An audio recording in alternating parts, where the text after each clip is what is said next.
Hello दोस्तों, एक बार पुनः आपका आपके अपने चैनल हिंदी क्लासेस में मैं शब्बो खान स्वागत अभिनंदन आभार व्यक्त करती हूं और आशा है कि आप सब बहुत अच्छे होंगे और अपनी पढ़ाई सुचारू रूप से कर रहे होंगे।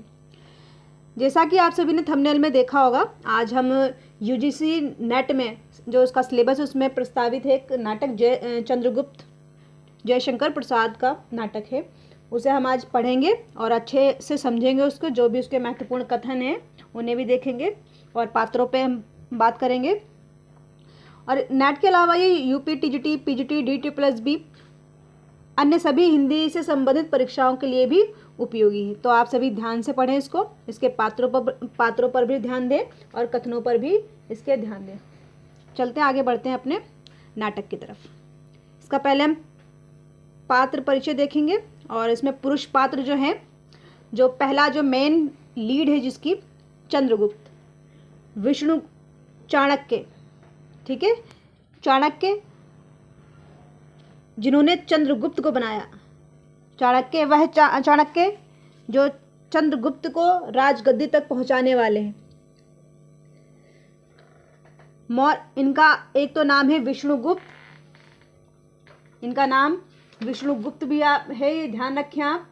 इसके अलावा इनका नाम चाणक्य और द्रुमिल, ठीक है, ये तो आप चाणक्य तो सब जानते हैं और विष्णुगुप्त ध्यान रखें आप। इसके अलावा इनका एक नाम है द्रुमिल, द्रुमिल भी ध्यान रखें आप। द्रुमिल इनका नाम है जो ज़्यादातर लोग नहीं जानते होंगे, तो इनका ये नाम ध्यान रखें, द्रुमिल। और एक है नाम इनका वात्स्यायन। इसके अलावा इनका एक नाम है वात्स्यायन, वात्स्यायन। अगर समझ ना आ रहा हो लिखा हुआ तो आप जो मैं बोल रही हूँ उसे ध्यान रखें, वात्स्यायन इनका एक नाम यह भी है।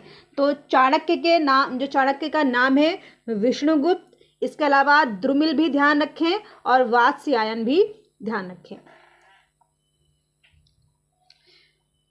मौर्य सम्राट का निर्माता है, जो मौर्य सम्राट को खड़े करने वाले चंद्रगुप्त के माध्यम से जो है वह चाणक्य हैं।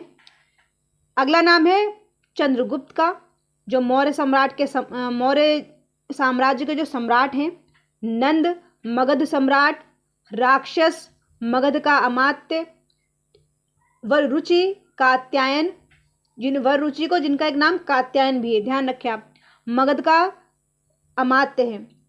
शक्टार मगध का मंत्री, आंभिक तक्षशिला का राजकुमार है। इंपॉर्टेंट चरित्र है, ध्यान रखें इनको। पात्र जो है इनका इंपॉर्टेंट है और चरित्र भी इनका बहुत इंपॉर्टेंट है, जब आप इसको पढ़ेंगे आप ध्यान रखें इसे आप। आंभिक, सिंहरण बहुत महत्वपूर्ण, सिंहरण मालवगढ़ मुख्य का कुमार है। पर्वतेश्वर, जिसे पौरस नाम से भी जानते हैं इनको, पौरस, पर्वतेश्वर पंजाब का राजा, ग्रीक ऐतिहासिकों का पौरस, देखो यहाँ नाम है पौरस। सिकंदर ग्रीक विजेता, फिलिप्स सिकंदर का छत्रप, मौर्य सेनापति चंद्रगुप्त का पिता जिनको बंदी बनाया हुआ है। इसके अलावा एनिसाक्रिटीज सिकंदर का सहचर, नागदत्त गणमुख्य, ये दोनों देवबल, नागदत्त और गणमुख्य तीनों ही क्या है, मालव गणतंत्र के पदाधिकारी हैं। देवबल, नागदत्त, गणमुख्य मालव गणतंत्र के पदाधिकारी हैं। साइबर्टियस और मेगास्थनीज दोनों ही क्या हैं, यवन दूत हैं ये। गांधार नरेश आंभिक का पिता है और सिल्यूकस सिकंदर का सेनापति। दांड्यायन एक तपस्वी हैं, दांड्यायन कौन है, एक तपस्वी, और सिल्यूकस जो है सिकंदर का सेनापति है। अब कुछ स्त्री पात्र भी हैं जिनको भी देखना जरूरी है, महत्वपूर्ण है ये भी, इन्हें भी ध्यान दें आप इन पर भी। अलका तक्षशिला की राजकुमारी, आंभिक की बहन है अलका। सुवासिनी शक्टार की कन्या है, सुवासिनी। कल्याणी मगध राजकुमारी है, शक्टार जिनको भी बंदी में, ये भी बंदी गृह में है शक्टार। नीला और लीला कल्याणी के सहेलियां, ध्यान रखें महत्वपूर्ण है, पूछे जा सकते हैं। नीला और लीला किससे संबंधित या किसकी सहेलियां हैं। मालविका सिंधु देश की राजकुमारी, कार्नेलिया सिलिकस की कन्या है। मौर्य पत्नी चंद्रगुप्त की माता एलिस कार्नेलिया की सहेली है। एलिस जो है कार्नेलिया की सहेली, ये भी ध्यान दें आप। नीला और लीला कल्याणी की सहेलियां हैं और एलिस जो है वो कार्नेलिया की सहेली है। ये सभी पात्र जो हैं बहुत महत्वपूर्ण हैं। इन सभी पात्रों को, अगर आपके पास अभी पात्र नहीं है या आपने ये नाटक अब तक नहीं पढ़ा, तो इन सभी पात्रों को नोट जरूर करें आप इनको, ठीक है। चलते हम आगे बढ़ते हैं अपने नाटक की तरफ। इसका प्रथम अंक है, इसमें कुल जो अंक हैं, अंक लिख लीजिए आप। कुल जो अंक, इसमें अंकों की जो संख्या है कुल 4 है। कुल 4 अंकों में विभाजित है यह नाटक, ध्यान दें। और लगभग 13 गीत हैं। और लगभग कितने गीत हैं इसमें? 13 गीत हैं। और 22 वर्षों का घटनाक्रम है इसके अंतर्गत। कुल जो 22 वर्षों का इसके अंतर्गत घटनाक्रम दिया गया है।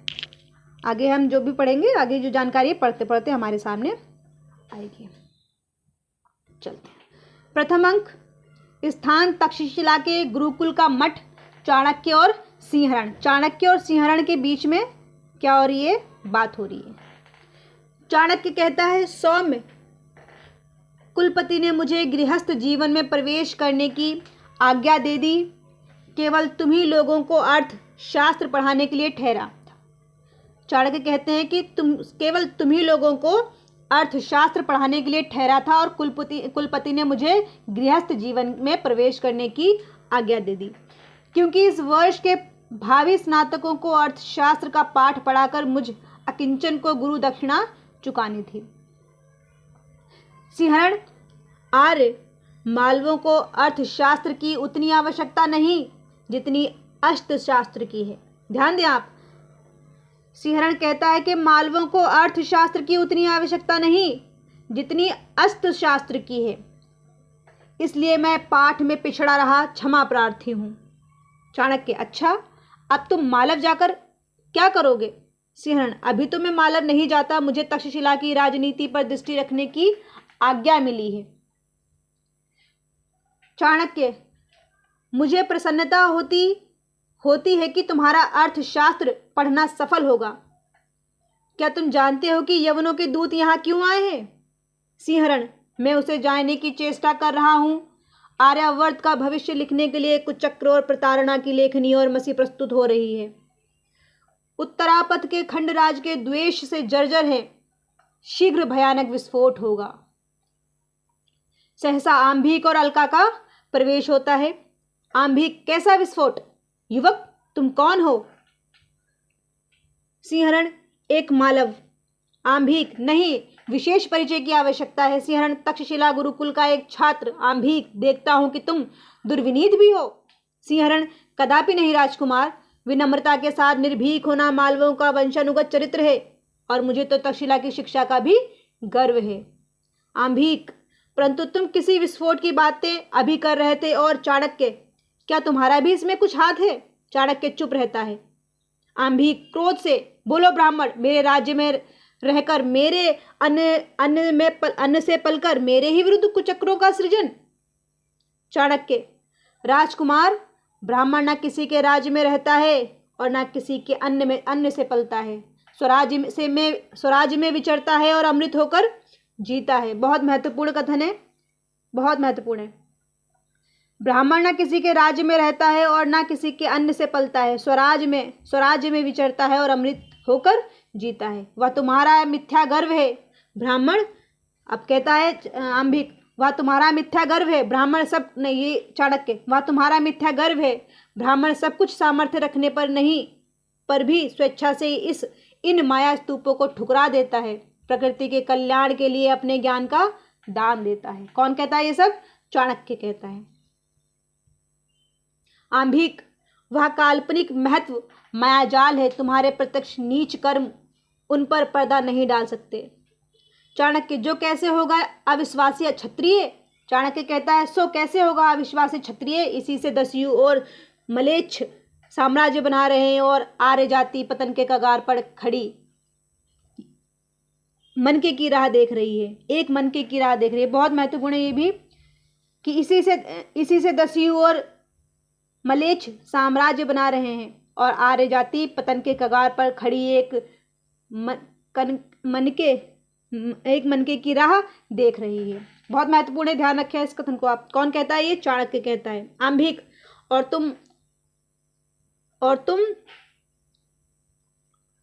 धक्का देने का कुचक्र विद्यार्थी को सिखा रहे हो। सिंहरण, विद्यार्थी और कुचक्र असंभव। यह तो वे ही कर सकते हैं जिनके हाथ में कुछ अधिकार हो, जिनका स्वार्थ समुद्र से भी विशाल और सुमेरु से भी कठोर हो, जो यवनों की मित्रता के लिए स्वयं वाल्हीक तक ... आंभिक, बस दुर्धर्ष युवक, बता तेरा अभिप्राय क्या है? सिंहरण, कुछ नहीं। आंभिक, नहीं बताना होगा? नहीं बताना होगा, मेरी आज्ञा है। सिंहरण, गुरुकुल में केवल आचार्य की आज्ञा शिरोधार्य होती है, अन्य आज्ञाएं अवज्ञा के कान से सुनी जाती है। राजकुमार, ध्यान दें इसको।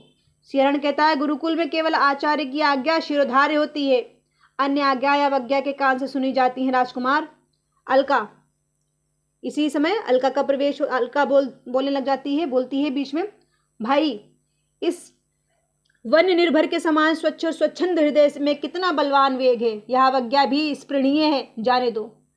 आंभिक, चुप रहो अलका, यह एक ऐसी बात नहीं जो यूं ही उड़ा दी जाए, इसमें कुछ रहस्य है। चाणक्य चुपचाप मुस्कुराता है। सिंहरण, हाँ, रहस्य है। यमन आक्रमणकारियों के पुष्कल स्वर्ण से पुलकित होकर आर्यावर्त की सुख रजनी की शांति निद्रा में उत्तरापथ की अर्गला धीरे से खोल देने का रहस्य। क्यों राजकुमार? संभवतः तक्षशिलाधीश वाल्हीक तक इसी रहस्य का उद्घाटन करने गए थे। आंभिक, पैर पटक कर, ओह असह्य, युवक तुम बंदी हो। सिंहरण, कदापि नहीं, मालव कदापि बंदी नहीं हो सकता। आंभिक तलवार खींचता है, चंद्रगुप्त सहसा प्रवेश करके, ठीक है, प्रत्येक निरपराध आर्य स्वतंत्र है, उसे कोई बंदी बना नहीं सकता। या क्या राजकुमार, खड्ग को कोष में स्थान नहीं है क्या? सिंहरण व्यंग से, वह तो स्वर्ण से भर गया है। सिंहरण व्यंग करता है कि वह तो कोष तो स्वर्ण से भर गया है। आंभिक, तो तुम सब कुचक्र में लिप्त हो और इस मालव को तो मेरा अपमान करने का प्रतिफल मृत्युदंड अवश्य भोगना पड़ेगा। चंद्रगुप्त, क्यों? क्या वह एक निस्सहाय छात्र तुम्हारे राज्य में शिक्षा पाता है और तुम एक राजकुमार हो, बस इसलिए? आंभिक तलवार चलाता है, चंद्रगुप्त अपनी तलवार पर उसे रोकता है। आंभिक की तलवार छूट जाती है, वह निस्सहाय होकर चंद्रगुप्त के आक्रमण की प्रतीक्षा करता है। बीच में अलका आ जाती है। सिंहरण बोलता है, वीर चंद्रगुप्त, बस जाओ राजकुमार, यहाँ कोई कुचक्र नहीं है, अपने कुचक्रों से अपनी रक्षा स्वयं करो। चाणक्य, राजकुमारी, मैं गुरुकुल का अधिकारी हूँ, मैं आज्ञा देता हूँ कि तुम क्रोधाभिभूत कुमार को लिवा जाओ। गुरुकुल में शस्त्रों का प्रयोग शिक्षा के लिए होता है, द्वंद्व युद्ध के लिए नहीं। विश्वास रखना, इस दुर्व्यवहार का समाचार महाराज के कानों तक ना पहुंचेगा। अलका, ऐसा ही हो, चलो भाई। क्षुब्ध आंभिक उसके साथ जाता है।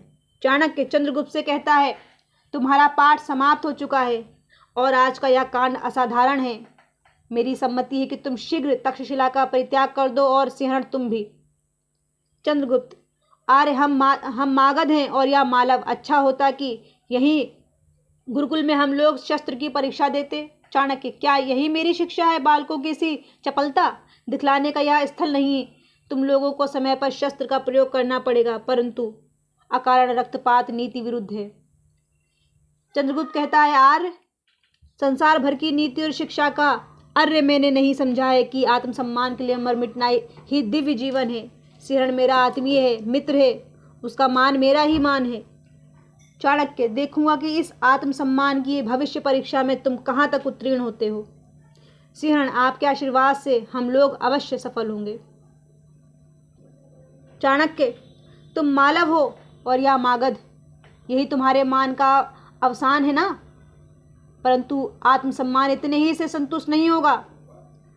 मालव और मागध को भूलकर जब तुम आर्यावर्त का नाम लोगे तभी वह मिलेगा। क्या तुम नहीं देखते हो कि आगामी दिवसों में आर्यावर्त के सब स्वतंत्र राष्ट्र एक के अनंतर दूसरे विदेशी विजेता से पददलित होंगे?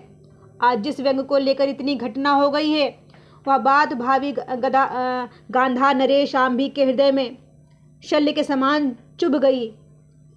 पंचनद नरेश पर्वतेश्वर पौरुष, यहाँ पौरुष की बात हो रही है, इनका जो मूल नाम है पर्वतेश्वर नाम है। पंचनद नरेश पर्वतेश्वर के विरोध के कारण यह क्षुद्र हृदय आंभी की यवनों का स्वागत करेगा और आर्यावर्त का सर्वनाश होगा, सर्वनाश। चंद्रगुप्त कहता है, गुरुदेव विश्वास रखिए, यह सब कुछ नहीं होने पावेगा। यह चंद्रगुप्त आपके चरणों की शपथ पूर्वक प्रतिज्ञा करता है कि यमन यहाँ कुछ न कर सकेंगे। चाणक्य, साधु साधु, तुम्हारी प्रतिज्ञा अचल हो, परंतु इसके लिए पहले तुम मगध जाकर साधन संपन्न बनो। यहाँ समय बिताने का प्रयोजन नहीं। मैं भी पंचनद नरेश से मिलता हुआ मगध जाऊंगा। और सिंहरण, तुम भी सावधान। सिंहरण, आर्य, आपका आशीर्वाद ही मेरा रक्षक है। चंद्रगुप्त और चाणक्य का प्रस्थान हो जाता है। फिर यहाँ से सिंहरण, एक अग्निमय गंधक का स्रोत आर्यावर्त के लौह अस्त्रागार में घुसकर विस्फोट करेगा। चंचला रणलक्ष्मी इंद्रधनुष सी विजयमाला हाथ से लिए उस सुंदर नील लोहित प्रलय जलद में विचरण करेगी और वीर हृदय मयूर से नाचेंगे। तब आओ देवी, स्वागत है, स्वागत है, स्वागत है देवी। अलका का प्रवेश होता है। अलका, मालावीर, अभी तुमने तक्षशिला का परित्याग नहीं किया? सिंहण, क्यों देवी, क्या मैं यहाँ रहने के उपयुक्त नहीं हूँ? अलका, नहीं, मैं तुम्हारी सुख शांति के लिए चिंतित हूँ। भाई ने तुम्हारा अपमान किया है, पर वह अकारण न था। जिसका जो मार्ग है उस पर वह चलेगा। तुमने अंधिकार चेष्टा की थी। देखती हूँ कि प्रायः मनुष्य दूसरों को अपने मार्ग पर चलाने के लिए रुक जाता है और अपना चलना बंद कर देता है। बहुत महत्वपूर्ण पंक्ति है अलका की, कि देखती हूँ कि प्रायः मनुष्य दूसरों को अपने मार्ग पर चलाने के लिए रुक जाता है और अपना चलना बंद कर देता है। ध्यान रखें, अगर ये पंक्ति पूछी जाती है तो किसकी है ये? अलका की पंक्ति, अलका के द्वारा कही गई पंक्ति है ये। सिंहरण कहता है, परंतु भद्रे, जीवन काल से में भिन्न भिन्न मार्गों की परीक्षा करते हुए जो ठहरता हुआ चलता है वह दूसरों को लाभ ही पहुंचाता है। या कष्टदायक ना हो परंतु निष्फल नहीं। ये भी बहुत महत्वपूर्ण है। क्या कहता है सिंहरण? कि भिन्न भिन्न मार्गों की परीक्षा करते हुए जो ठहरता हुआ चलता है वह दूसरों को लाभ ही पहुंचाता है। यह कष्टदायक तो है परंतु निष्फल नहीं। अलका, किंतु मनुष्य को अपने जीवन और सुख का भी ध्यान रखना चाहिए। सिंहरण, मानव कब दानव से भी दुर्दांत, पशु से भी बर्बर और पत्थर से भी कठोर, करुणा के लिए निर्वकाश हृदय वाला हो जाएगा, नहीं जाना जा सकता। अतीत सुखों के लिए सोच क्यों, अनागत भविष्य के लिए भय क्यों, और वर्तमान को मैं अपने अनुकूल बना ही लूंगा, फिर चिंता किस बात की। अलका कहती है, मालव, तुम्हारे देश के लिए तुम्हारा जीवन अमूल्य है और वही यहाँ आपत्ति में है। सिंहण कहता है, फिर राजकुमारी इस अनुकंपा के लिए कृतज्ञ हुआ, परंतु मेरा देश मालव ही नहीं गांधार भी है। यही क्या, समग्र आर्यावर्त है, इसलिए मैं ... अलका आश्चर्य से सिंहरण को देखती है, क्या कहते हो? सिंहण, गांधार आर्यावर्त से भिन्न नहीं, इसलिए उनके पतन को मैं अपना अपमान समझता हूँ। अलका कहती है, निश्वास लेकर इसका मैं अनुभव कर रही हूँ, परंतु जिस देश में ऐसे वीर युवक हों उसका पतन असंभव है। मालव वीर, तुम्हारे मनोबल में स्वतंत्रता है और तुम्हारी दृढ़ भुजाओं में आर्यावर्त के रक्षण की शक्ति है। तुम्हें सुरक्षित रहना चाहिए। मैं भी आर्यावर्त की बालिका हूँ। तुमसे अनुरोध करती हूँ कि तुम शीघ्र गांधार छोड़ दो। मैं आंभी को शक्तिभर पतन से रोकूंगी, परंतु उसके न मानने पर तुम्हारी आवश्यकता होगी। जाओ वीर। सिंहरण कहता है, अच्छा राजकुमारी, तुम्हारे स्नेहानुरोध से मैं जाने के लिए बाध्य हो रहा हूँ। शीघ्र ही चला जाऊंगा देवी, किंतु यदि किसी प्रकार सिंधु की प्रखर धारा को यवन सेना न पार कर सकती तो ... अलका कहती है, मैं चेष्टा करूंगी वीर। तुम्हारा नाम? अलका नाम पूछती है सिंहरण का। फिर मालवगण के राष्ट्रपति का पुत्र सिंहरण। तो जो सिंहरण है कहाँ का है? मालवगढ़ के राष्ट्रपति का पुत्र है सिंहरण। ध्यान दें इसको भी आप, कि सिंहरण कहाँ का है? मालवगढ़ के राष्ट्रपति का पुत्र है सिंहरण। अलका कहती है, अच्छा फिर कभी। दोनों एक दूसरे को देखते हुए प्रस्थान करते हैं। अंक 2, मगध सम्राट का विलास कानन नंद, घनानंद, जिनको हम घनानंद के नाम से जानते हैं, और मगध सम्राट का विलास कानन, बहुत ही विलासी पुरुष। विलासी युवक और युवतियों का विहार नंद प्रवेश करके आज वसंत उत्सव है क्या? एक युवक, जय हो देव जय हो, आपकी आज्ञा से कुसुमपुर के नागरिकों ने आयोजन किया है। कुसुमपुर, ध्यान दें आप, कुसुमपुर कहाँ पे, किसकी बात हुई, किस जगह की? कुसुमपुर की बात हो रही है, ध्यान दें आप इसको। कुसुमपुर की बात हुई है मगध में, ठीक है, मगध, कुसुमपुर।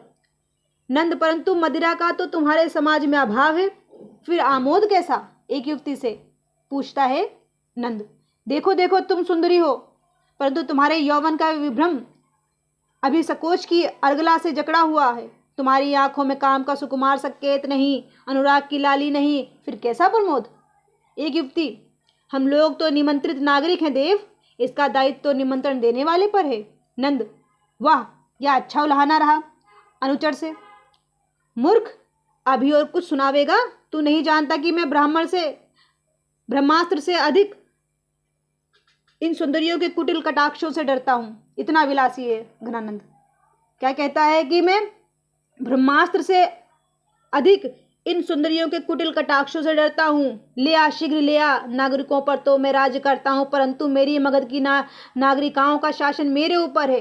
क्या कहता है? नागरिकों पर तो मैं राज्य करता हूं, परंतु मेरी मगध की नागरिकाओं का शासन मेरे ऊपर है। कौन कहता है ये? नंद कहता है ये। श्रीमती, सबसे कह दो नागरिक नंद कुसुमपुर के कमनीय कुसुमों से अपराध के लिए क्षमा मांगता है, और आज के दिन बाद तुम लोगों का कृतज्ञ सहचर मात्र है। अनुचर लोग प्रत्येक कुंज में मदिरा कलश और चपक पहुंचाते हैं। राक्षस और सुवासिनी का प्रवेश, पीछे पीछे कुछ नागरिक हैं। आगे देखो, शक्टार जो है सुवासिनी के क्या है? पिता हैं। शक्टार जो हैं वो सुवासिनी के पिता हैं, और शक्टार जो है वो बंदी गृह में है। शक्टार को नंद ने बंदी गृह में बंद कर रखा है। आगे देखो, राक्षस सुवासिनी, एक पात्र और चलो इस कुंज में। राक्षस कहता है सुवासिनी से, सुवासिनी एक पात्र और चलो इस कुंज में। सुवासिनी, नहीं, अब मैं न संभल सकूंगी। राक्षस, फिर इन लोगों से कैसे पीछा छूटेगा? सुवासिनी, मेरी एक इच्छा है। एक नागरिक बोलता है, क्या इच्छा है सुवासिनी? हम लोग अनुचर हैं, केवल एक सुंदर आलाप की, एक कोमल मूर्छना की लालसा है। सुवासिनी, अच्छा तो अभिनय के साथ? फिर सुवासिनी कहती, तो फिर ऐसा क्यों ना करते कि अभिनय के साथ हम इसको करते हैं। मगध के जो नंद का जो था, वहाँ पर जहाँ था नंद, वहाँ कुसुमपुर, ठीक है, तो वहाँ एक वाटिका की जो बात चल रही है यहाँ पर ये, तो वहीं पे क्या कहते हैं, ऐसा क्यों ना करें कि हम अभिनय के साथ हम इसको करें, सारे करें सब कुछ लोगों को लेकर, कुछ नृत्यिकाओं को, गाने वालियों को। फिर सुवासिनी क्या करती है? फिर वहाँ सुवासिनी अभिनय के साथ सब कुछ करती है, नाच गान, सब उल्लास से। सुंदरियों की रानी सुवासिनी की जय, सुंदरियों की रानी सुवासिनी की जय। सुवासिनी, परंतु राक्षस को कच का अभिनय करना पड़ेगा। सुवासिनी कहती है कि राक्षस को किसका अभिनय करना पड़ेगा? कच का अभिनय करना पड़ेगा। ध्यान रखें कि राक्षस ने किसका अभिनय किया है? कच का अभिनय किया है। राक्षस ने किसका अभिनय किया है? कच का अभिनय राक्षस ने किया है। एक नागरिक बोलता है, और तुम देवयानी, क्यों? और तुम देवयानी, और सुवासिनी ने किसका अभिनय किया है? देवयानी का। ये बहुत इंपॉर्टेंट है, बहुत। राक्षस ने कच का अभिनय किया है, और सुवासिनी ने देवयानी का अभिनय किया है। किसका किया है? सुवासिनी ने देवयानी का अभिनय किया है। ध्यान रखिए, बहुत महत्वपूर्ण है, बहुत महत्वपूर्ण है। राक्षस सचमुच राक्षस होगा यदि इसमें आनाकानी करे तो। चलो राक्षस। दूसरा, नहीं मूर्ख, आर्य राक्षस कहे, इतने बड़े कला कुशल विद्वान को किस प्रकार संबोधित करना चाहिए, तो इतना भी नहीं जानता? आर्य राक्षस, इन नागरिकों की प्रार्थना से इस कष्ट को स्वीकार कीजिए। राक्षस उपयुक्त स्थान ग्रहण करता है, कुछ मूक अभिनय, फिर उसके बाद सुवासिनी का भाव सहित गान होता है। यहाँ अभिनय चल रहा है उसके, जहाँ पर वाटिका में है ये, मगध में, कुसुमपुर में। नंद भी है वहीं पर। तो फिर सुवासिनी गाती है, तुम कनक किरण के अंतराल में लुक छिप कर चलते हो क्यों? नतमस्तक गर्व वहन करते, यौवन के घन रसकन धरते। हे लाज भरे सौंदर्य, बता दो मौन बने रहते हो क्यों? अधरों के मधुर कगारों में, कल कल ध्वनि की गुंजारों में, मधुसरिता सी यहाँ हंसी तरल अपनी पीते रहते हो क्यों? वेला विभ्रम की बीत चली, रजनीगंधा की कली खिली, अब सांधे मलय आकुलित, दुकुल कलित हो, यूं छिपते हो क्यों?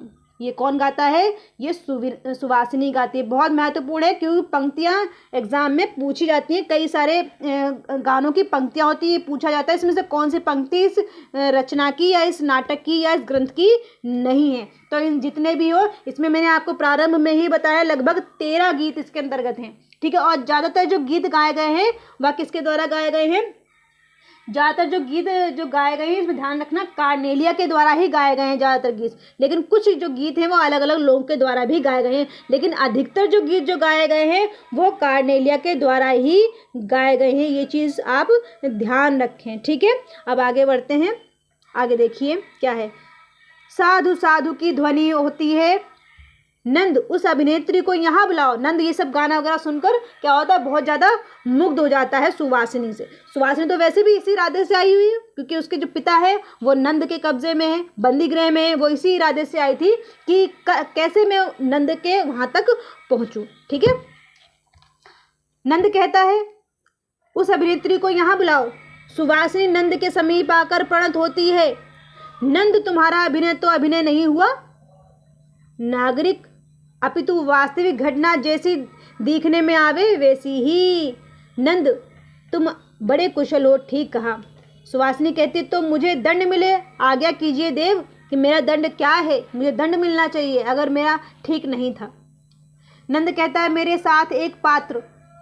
सुवासिनी परंतु देव एक बड़ी भूल होगी। नंद कहता है वह क्या, कौन सी भूल? सुवासिनी कहती है आर्य राक्षस का अभिनय पूर्ण गान नहीं हुआ। नंद कहता है फिर राक्षस, नागरिक यही है देव। राक्षस का आता है राक्षस। राक्षस आकर प्रणाम करता है कि प्रणाम महाराज। नंद वसंतोत्सव की रानी की आज्ञा से तुम्हें गाना होगा। राक्षस उसका मूल्य होगा एक पात्र कादम्ब। क्या मूल्य बताता है? उसका मूल्य होगा एक पात्र कादम्ब। सुवासिनी पात्र भरकर देती है। राक्षस क्या कहता है कि उसका मूल्य क्या होगा मेरे गाने का, कि एक पात्र कादम्ब, ठीक है। फिर सुवासिनी पात्र भरकर उसको किसे देती है? राक्षस को। फिर सुवासिनी मान का मूक अभिनय करती है और राक्षस सुवासिनी के सम्मुख अभिनय सहित गाता है। फिर और ये गीत ध्यान रखें, ये वाला गीत किसका है? राक्षस का गीत है ये, ठीक है। ये जो गीत है राक्षस का गीत है। और उससे पहले किसका था?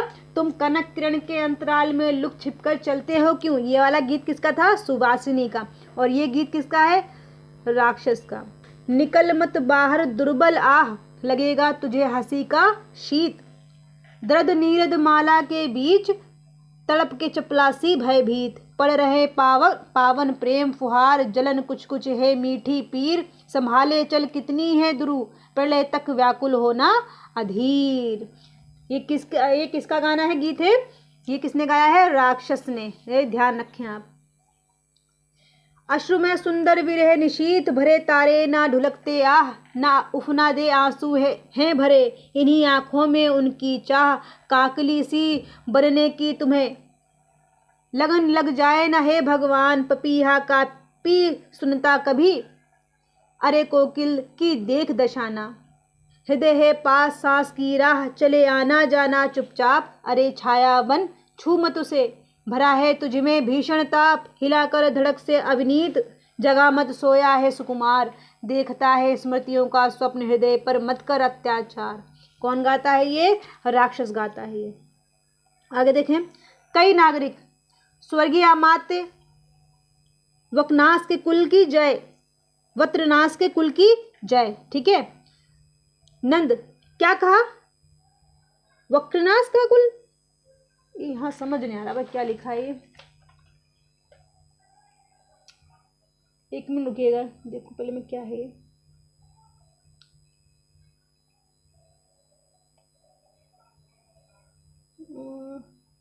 क्या है? इसे पता नहीं भाई, देख लीजिएगा, अब यहाँ समझ नहीं आ रहा क्या है। वक्रनाश, वत्रनाश है, वत्रनाश। नागरिक, हाँ देव, आर्य राक्षस उन्हीं के भातृपुत्र हैं। नंद, राक्षस, आज से तुम मेरे अमात्य वर्ग में नियुक्त हुए।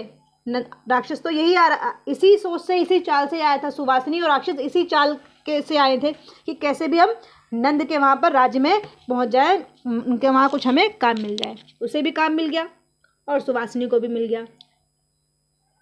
उसे माला पहनाता है और शस्त्र देता है नंद। किसको? राक्षस को। सब सम्राट की जय हो, अमात्य राक्षस की जय हो। नंद और सुवासिनी, तुम मेरी अभिनयशाला की रानी। सुवासिनी को क्या बनाता है? अभिनयशाला की रानी बना देता है। इंपॉर्टेंट है, पूछा जा सकता है कि नंद जो है सुवासिनी को क्या बनाता है? अभिनयशाला की रानी बनाता है सुवासिनी को नंद। सब हर्ष प्रकट करते हुए जाते हैं। पाटलिपुत्र में एक भग्न कुटीर, चाणक्य प्रवेश करके, झोपड़ी ही तो थी पिताजी, यही मुझे गोद में बिठाकर राज मंदिर का सुख अनुभव करते थे। ब्राह्मण थे, ऋत और अमृत जीविका से संतुष्ट थे, पर वे भी न रहे। कहाँ गए कोई नहीं जानता, मुझे भी कोई नहीं पहचानता। यही तो मगध का राष्ट्र है, प्रजा की खोज है किसे? बुद्ध दरिद्र ब्राह्मण की ठोकरें खाता होगा या कहीं मर गया होगा। एक प्रतिवेशी का प्रवेश होता है और प्रतिवेशी देखकर, जो वहाँ एक नागरिक का, गांव का जो नागरिक होगा उसका प्रवेश होता है और उसे प्रतिवेशी देखकर बोलता है, कौन हो जी तुम? चाणक्य से पूछता है, इधर के घरों की बड़ी देर से क्या घूर रहे हो? इधर के घरों को बड़ी देर से क्या घूर रहे हो? तो चाणक्य बोलता है, ये घर है जिन्हें पशु की खोह कहने से में भी संकोच होता है। क्या कोई स्वर्ण रत्नों का ढेर नहीं जो लूटने का भय हो? प्रतिवेशी कहता है, युवक, क्या तुम किसी को खोज कर रहे हो? चाणक्य कहता, हाँ खोज रहा हूँ, यही झोपड़ी में रहने वाले वृद्ध ब्राह्मण चड़क को। तो किसका? चाणक्य के क्या पिता का नाम क्या था? चड़क। क्या था? चड़क। उनके पिता का नाम था चाणक्य के चड़क। ध्यान रखिए आप, पूछा जा सकता है। आजकल वे कहाँ हैं, बता सकते हो?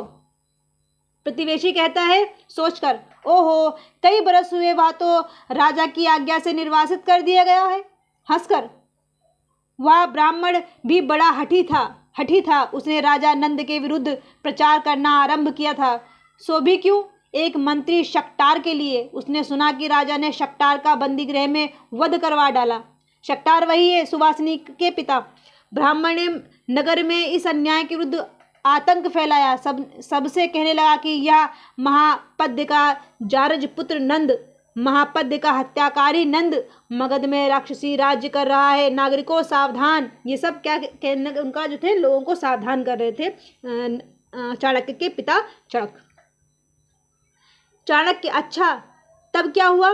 प्रतिवेशी, वह पकड़ा गया। सो भी कब? जब एक दिन अहेर की यात्रा करते हुए नंद के लिए राजपथ में मुक्त कंठ से नागरिकों ने अनादर के वाक्य कहे। नंद ने ब्राह्मण को समझाया, यह भी कहा कि तेरा मित्र शक्टार बंदी है, मारा नहीं गया। पर वह बड़ा हठी था, उसने न माना ना ही माना। नंद ने भी चिढ़कर उसका ब्रह्मास्त्र बौद्ध विहार में दे दिया और उसे मगध से निर्वासित कर दिया। यही तो उसकी झोपड़ी है। जाता है चाणक्य उसे बुलाकर, अच्छा एक बात और बताओ। क्या पूछते हो जी?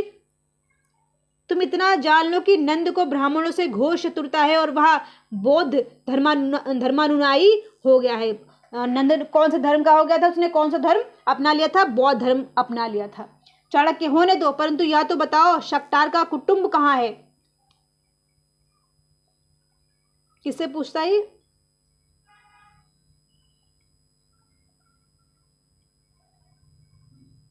प्रतिवेशी से पूछता है कि उसका कुटुंब कहाँ है। प्रतिवेशी बोलता है, कैसे मनुष्य हो? अरे कोपानल में वे सब जल मरे, इतनी सी बात के लिए मुझे लौटाया था? छी! जाना चाहता है। चाणक्य, हे भगवान, एक बात दया करके और बता दो, शक्टार की कन्या सुवासिनी कहाँ है? प्रतिवेशी जोर से हंसता है, युवक, वह बौद्ध विहार में चली गई थी, परंतु वहां भी ना रह सकी। पहले तो अभिनय करती फिरती थी, आजकल कहाँ है नहीं जानता। चाणक्य के पिता का पता नहीं, झोपड़ी भी ना रह गई, सुवासिनी अभिनेत्री हो गई, संभवतः पेट की ज्वाला से। एक साथ दो दो कुटुंबों का सर्वनाश और कुसुमपुर फूलों की सेज में ऊँघ रहा है। क्या इसलिए राष्ट्र की शीतल छाया का संगठन मनुष्य ने किया था?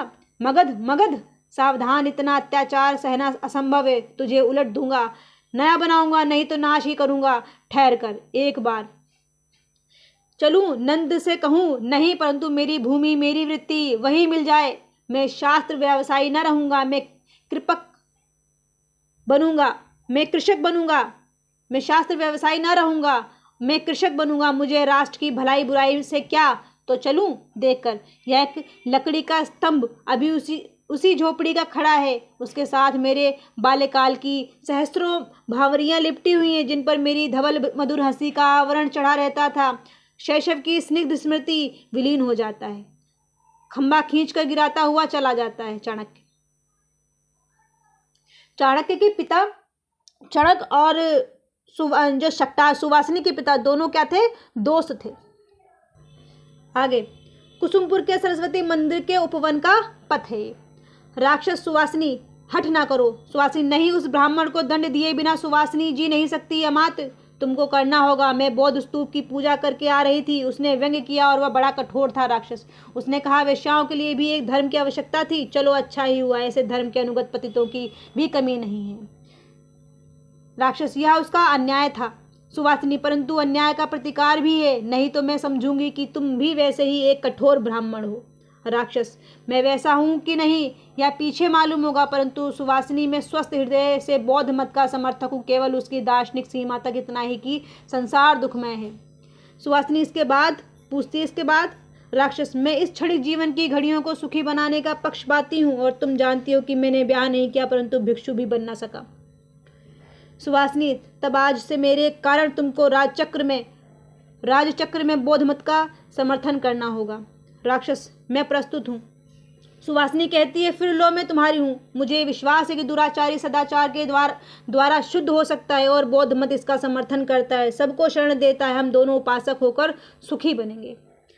राक्षस, इतना बड़ा सुख स्वप्न का जाल आंखों में ना फैलाओ। सुवासिनी से कहता है राक्षस, इतना बड़ा सुख स्वप्न का जाल आंखों में ना फैलाओ। सुवासिनी, नहीं प्रिय, मैं तुम्हारी अनुचरी हूँ। मैं नंद की विलास लीला का क्षुद्र उपकरण बनकर नहीं रहना चाहती। चली जाती है वह। राक्षस, एक पर्दा उठ रहा है या गिर रहा है, समझ में नहीं आता। आंख मीच कर, सुवासिनी, कुसुमपुर का स्वर्गीय कुसुम में हस्तगत कर लूं? नहीं, राजकोप होगा, परंतु जीवन वृथा है। मेरी विद्या, मेरा परिष्कृत विचार सब व्यर्थ है। सुवासिनी, एक लालसा है, एक प्यास है, वह अमृत है, उसे पाने के लिए 100 बार मरूंगा। नेपथ्य से हटो, मार्ग छोड़ दो। राक्षस, कोई राजकुल की, चलो इसके आगे से हम नेक्स्ट क्लास में पढ़ेंगे, ठीक है? धन्यवाद, मिलते हैं अगली वीडियो में।